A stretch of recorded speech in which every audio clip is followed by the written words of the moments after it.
You hit the road every day, aware of the dangers. But what about the risks you don't know and can't see coming? Every time I think about it, I just get the chills. Nearly 2 months ago, This was mine, and then this one was his. 21-year-old Hayden Breeze lived to tell I was like, what are you doing? the moment before her 22-year-old boyfriend And I look over at him, and he's having a seizure. drove straight He was wearing it the day he passed. into a pond. I look back, and we're in water. I'm just screaming his name, just trying to get him to come to.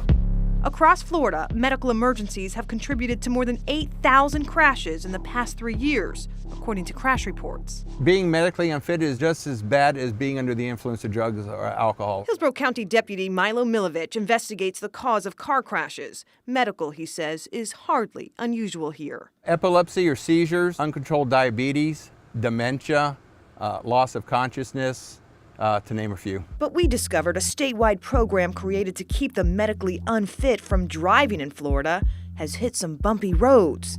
The state called out in this 2013 audit for failing to timely revoke licenses from medically risky drivers who failed to prove they were safe behind the wheel.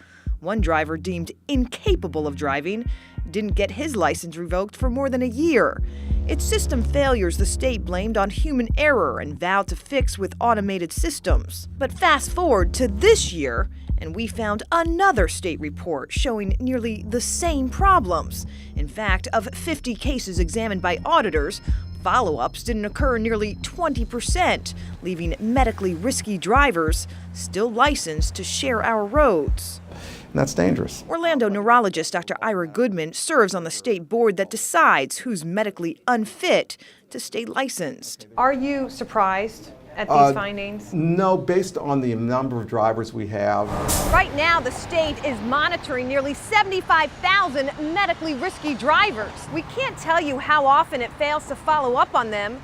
Medical records are private, which means our only insight into this issue is 2 state reports 5 years apart but show similar problems.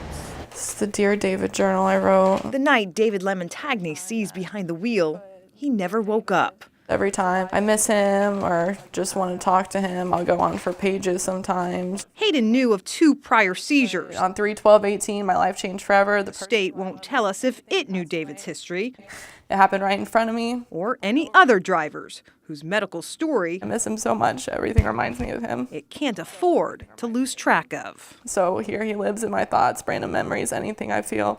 I want to say to you, David, I love you most.